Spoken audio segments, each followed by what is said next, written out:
1567. Julia in Durbanville doing just that, telling me 31 years ago at the age of 15 I was diagnosed with rhabdomyosarcoma in my middle ear as a result of an ear infection that wouldn't heal, and thank goodness my doctor was sharp and caught it in an embryonal stage. 2 years of chemo, 6 weeks of radiation got rid of it, and here I am 31 years later with 2 kids.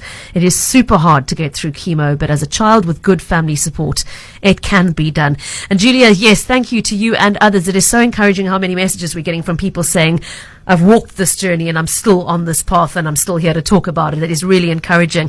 With us in studio, just for the sake of those who might have joined us late to the conversation, Dr. David Eedes, who has a long history of private practice as an oncologist and since 2010 has been part of the ICON network, which is really working actively towards helping patients be knowledgeable, informed participants in their cancer treatment program, and to try and keep costs down. As he said at the beginning, it is one of the big challenges of the diagnosis. We've heard from Kevin Wright, who is walking this path with pancreatic cancer for the last 2 years. And now I'd like to bring in Rehana Kasim, who is a breast cancer survivor of 11 years and also a member of the Cancer Buddies program. Thank you so much for joining us today, Rehana. Before we talk about Cancer Buddies, briefly, won't you just tell us a little bit about your own story? Thank you for having me, Pippa. I'm actually 14 years on the journey. 14 years now. I'm a metastatic breast cancer survivor, and that just means my cancer is split from my breast to my bone. Cancer's in my breastbone. I'm living with cancer. It's incurable. It's advanced, but I'm living a normal, active life.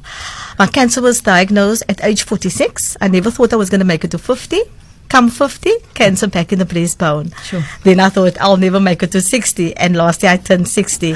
And all the messages just coming in is just making me more positive in the studio. I had also 8 sessions of chemotherapy, 30 sessions of radiation. I was on tamoxifen 4 years and 10 months later. Cancer back in the breastbone. And I also go for my checkups every 6 months.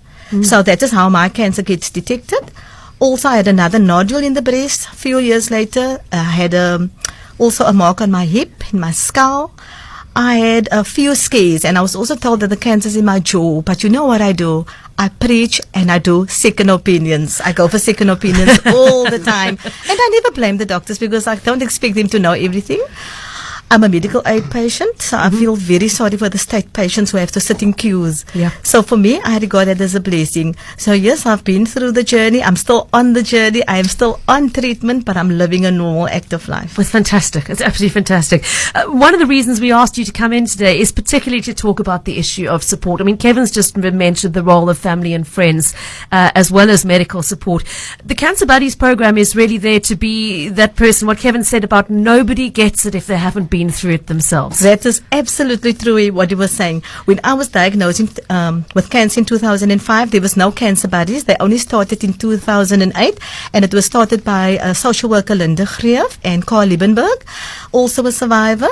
And then I've joined the program. I went for buddy training, and I've actually joined this group just knowing there was nobody for me. Somebody came to talk to me. But you know, you have the support. But like I said, people don't really understand your journey if you haven't been on the journey. Like people will tell me how bad chemo is, but it's people who's never been on chemo or how bad radiation is. So I've experienced all these treatments, and I've experienced, going through all this myself, and I can buddy somebody else. And every week, especially in this month, I was so busy. I love now educating, because I wish I knew then what I know now. I am empowering myself. I'm trying to teach others, and like the two gentlemen were saying, early detection is vital. Early detection saves lives. And I will add on to that, even with early detection, you don't need chemotherapy. There's certain treatments you don't actually need. So it's vitally important to go for your checkups, know your body. I do body work at hospitals as well. There was a baby of 2 months old with lung cancer at Tygerberg Hospital. Wow. Recently, a 20-year-old with breast cancer. So I will always ask people, how did you find out you have cancer? Then I will go out in the communities and I will educate, because I really wish I knew more about it. Also, I was the same as Kevin. I don't have a history of cancer. I breastfed 4 sons. I'm active. I do road running. I do dragon boat paddling. I do hiking. But yet cancer touched me. But today I can sit back and say, I'm living with it comfortably. It's not bothering me, and I can teach others that there's really life after cancer, and sometimes even a better life. That's amazing. Thank you. Kevin, I see you nodding, and you nodded when Rahema said, I wish I knew then what I knew now. What do you wish you'd known at the start of this journey? I think I actually can't remember nodding, but what I'd like to share is in following up on what was said, is because of what I've experienced and that sort of loneliness of people not understanding, only people who've experienced the treatment, is I like to, because of what I do, I'm a coach and a mentor. That's the line of work I'm in, is trying to help others. I'm on a passionate drive to help others in terms of early detection, to be vigilant, to help others who are going through the fear, because it's terrifying. It can be terrifying. Those visits to the oncologist, I've actually used the analogy as like facing an executioner, because this person. No offense. Is going to tell you whether you're going to live or die. That's the emotion you go through, and I actually shake like a leaf before every visit, because literally, and you get these psychological games you play with yourself. If I'm polite to him, he's going to tell me I'm going to live. If I'm rude to him, he's going to tell me I'm going to die, because it's so emotional. And it's really to help people through those fears, because it can be terrifying. And the great unknown, before I started this, I didn't know what chemotherapy was. I didn't know. I thought it could be sitting in a chamber where you're nuked with something. And after 2 years, you get to know and you become familiar with it and you're comfortable with it, and be able to help other people know that it's not, yes, it is a rough journey, but it has its place. Another thing is the loneliness because so many people want to help, so many people want to give advice. So you get this person just saying, don't touch chemo, it killed my uncle. The other one person says, well, just use lemon skin shavings in your tea in the morning, that will clear you up. So you're caught between, the oncologist saying you must have this because that's going to save your life, other people saying that's going to kill you, and then you're doing your own research. And we all know Google, you've got to sift through what's real and what isn't. And eventually feel that you're the adjudicator of your own life. And you're all alone in this. And really, that was another emotion, that absolute loneliness of what decision do I take? Yeah. Do I just go fully on chemo? It's like putting all your money on red on the roulette wheel, and you find out on the line you should have put it on black. Yeah. Do you go fully alternative? And what I've chosen to do is both. And the analogy I use is I don't necessarily want to win the race, but I want to finish it. Okay. So I've got my money on red and black.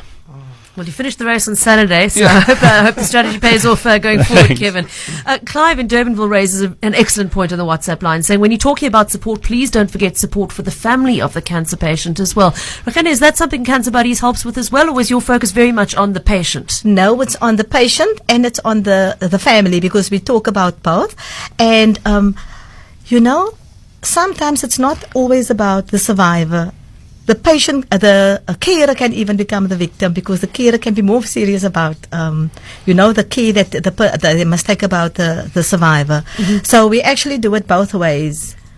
So and we can only teach you coping mechanisms. There's no medical. Like somebody called me the other day to say, it's too late, the patient died. But I'm not there to save somebody. I'm there just to tell a patient what helped me to cope. And I can only share that. And what helped me to cope is exactly what Kevin is also saying. Like if you reach out and you care about others, it's very healing to the soul. So it's good to also reach out and, just touch somebody else. And it will come back to you. Like I always say, I'm not cured, but I'm healed. My soul is really healed because I go out into the community and I care about others. And it also makes me count my blessings, makes me see what I have.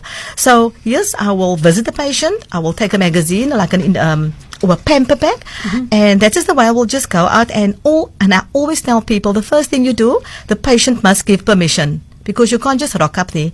Number 2, if you're a buddy, just listen. Never give advice. Like what works for me won't maybe work for the next person.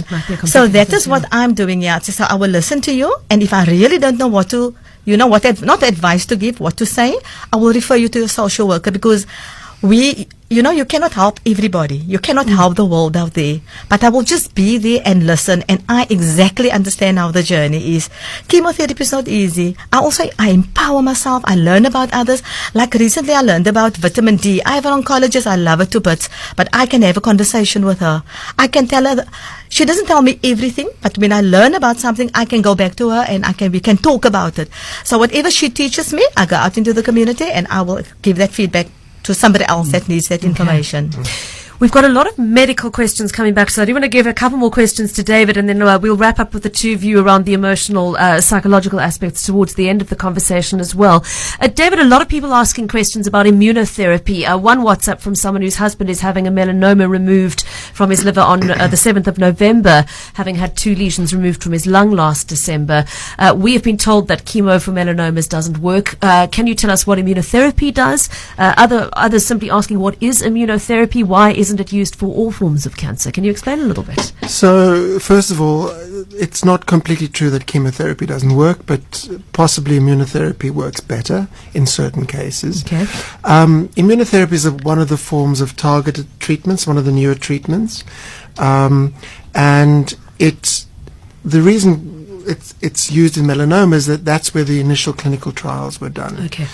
It's also used in various other cancers, and the number of cancers that it's useful in is expanding. But at the moment, we don't have data for everything. So, it is a useful treatment. It's unfortunately extremely expensive, and not usually funded by most medical aids. So, it's important that that particular person possibly thinks about getting a hold of the medical scheme and finding out exactly what their cover cover is and what they can do about their cover, and looking at things like gap cover and insurance policies, dread disease cover, etc., because all of that helps. And then to really find out, if nothing is going to cover them, whether it's worthwhile funding it themselves. But that is a discussion with their particular doctor. Okay, because obviously it's going to depend also It's on going to depend on a nature lot of different things and whether they actually need it. Yeah, okay.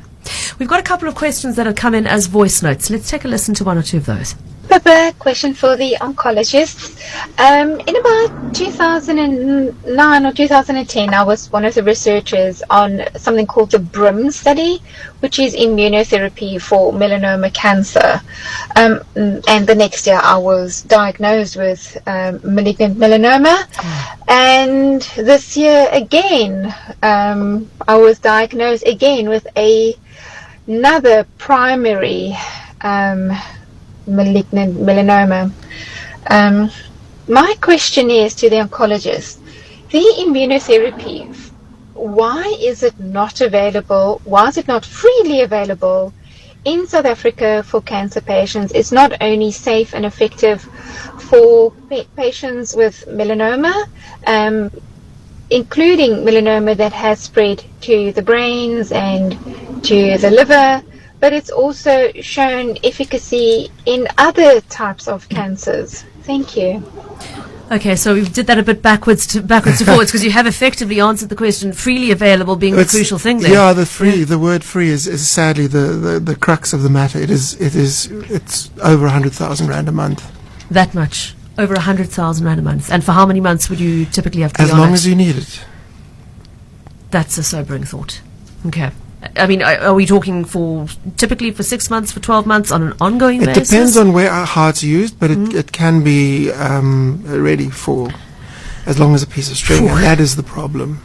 Now, this is a problem that affects all elements of the medical field. When drugs are new, when treatment regimes are new, there's a huge amount of investment going into the trials, etc. In the early days, they are wildly expensive, and once patents expire and generics become available, the price tends to drop. Are we far enough in cancer treatment that we are starting to see generic alternatives entering the market? Well, we've used the generics in cancer for many years. In fact, tamoxifen, which Rehana spoke about, has been genericized 30 years ago. So we've used generics since back then. There was a lot of resistance from my colleagues to use generics, and we've really been pushing that in the organization I work at to try and drop prices and allow more people to get longer access to drugs. Yeah. So that is now accepted as a good treatment and a safe treatment, and equally effective. The problem with drugs like immunotherapy and some of the newer targeted agents are that they are expensive to produce. So they're not just, it's not just the patent, and number two, they are new. So their patents are still going to run for many years. Yes, and this is the real dilemma we face. We've got a potent agent that is unaffordable to almost anybody in this country, whether, you've got to really be wealthy to be able to afford that or have an extremely good medical aid. If it's appropriate for you. And it's unaffordable in America. I mean, unfortunately, in America, about 60% of all private bankruptcies that are filed are due to medical costs, and a lot of those are due to cancer costs. So people are being put out of their homes, and because of paying for these hugely expensive treatments, and it's a problem worldwide, and we need an international. It's sort of an urgent international problem. It's not just South Africa or the developing countries where this is a problem. Staggering figure, 60%. 60% of all personal, so private bankruptcies. So we're not talking about businesses, but are due to medical costs, and I'm not saying only oncology. Sure, just generally. It's going to be a big percentage, no doubt. Okay. Another voice note, I think, are to do with genetic testing. Let's take a listen. Please could you ask your guest regarding the oncology what the protocols are in South Africa about doing the genetic testing to make sure the patient isn't resistant to chemotherapy, because my friend has recently died from ovarian cancer, and she went through 2 massive bouts of chemotherapy and fired both her previous oncologists. The third oncologist said there was no way she was going to treat her without first doing this genetic testing, which is admittedly pretty expensive. The results came back that she was resistant to all forms of chemotherapy as well as any form of immunotherapy.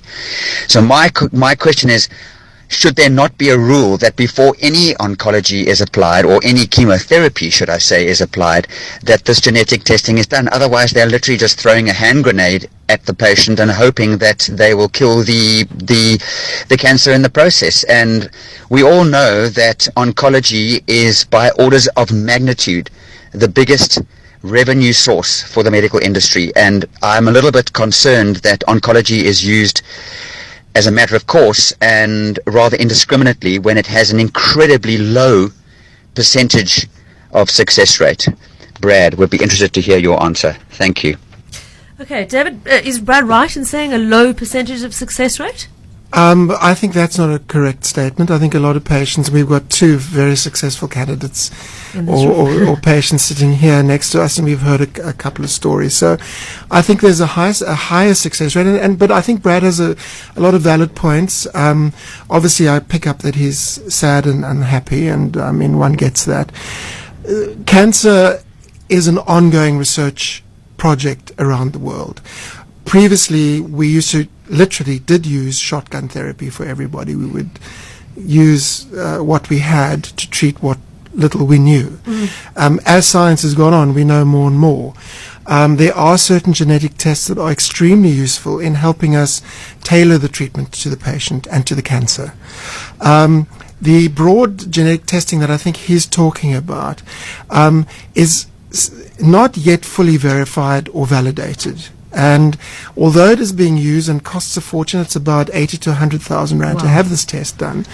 It doesn't tell us everything, and the results you get. I've seen these reports you get are rather generic and are not particularly helpful always. Okay. So there are certain tests, and I think you mentioned earlier Mammoprint and Oncotype DX, which we use for breast cancer. Yeah.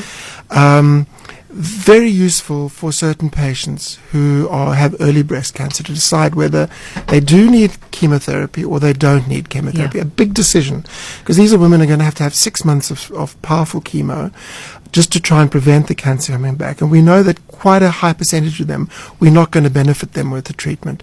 So I get the feeling that maybe we're not doing enough, but I can tell you we're doing as much as we can. There's an ongoing move to move things forward. The conspiracy theories that doctors are there to milk the system. I think anybody, Ray or Kevin, who've sat in the chemo room, will tell you that there very few oncologists who are going to put a patient through a treatment and put them through that without really thinking hard about it. Okay. Well, in that vein, let me share a message that has come in on the WhatsApp line from somebody who says, I'm on the journey. I am overwhelmed by the love of strangers, of doctors and nurses, as well as my children. Truly, truly overwhelmed. There are earth angels everywhere. And that includes deliberately the medical professionals. So thank you for that and good luck to you. Final words from Kevin and Ray. What is your message to someone listening today who is busy walking this path? Kevin, can we start with you? I think from me, never, ever, ever, ever give up hope. Just stick to your guns. Do whatever it takes. Stay positive. Do whatever it takes within your means. Obviously, if you've got having to the final means, and draw on your resources. Organizations like Cancer Buddies, people who've been through or going through the journey, so they can empathize with you. And the one that was touched on earlier, don't forget the unsung heroes, the supporters. Yeah. What they've been. I use the example of Vanessa, my wife. I went through 8 hours of surgery, and she's been to every oncologist appointment with me. So she's walked this journey and some, because during those 8 hours, I was out. I was oblivious. She was pacing the corridors, and very often those are the people that also need the support. Thank you for that, Kevin, and good luck to you. Thank you. Ray, in closing, we're so short on time, but I know you want to share contact details for Cancer Buddies. Yes, our contact details is 08000 33337, and whoever calls in, they will match you with a buddy. And can I also just say, I'm going to build on what he said, never give up. Where there's life, there is hope.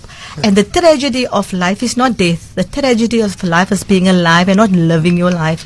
I was given 5 years and I'm here 14 years. I didn't give up on myself. And we can only empower ourselves and lead the others and show the others it can be done. I want to thank you both so much for sharing your stories today, Rehana and Kevin. Pleasure, and to you, thank Dr. you. David Eedes from the ICON Network, thank you very, very much Great for your pleasure. valuable contribution to the conversation.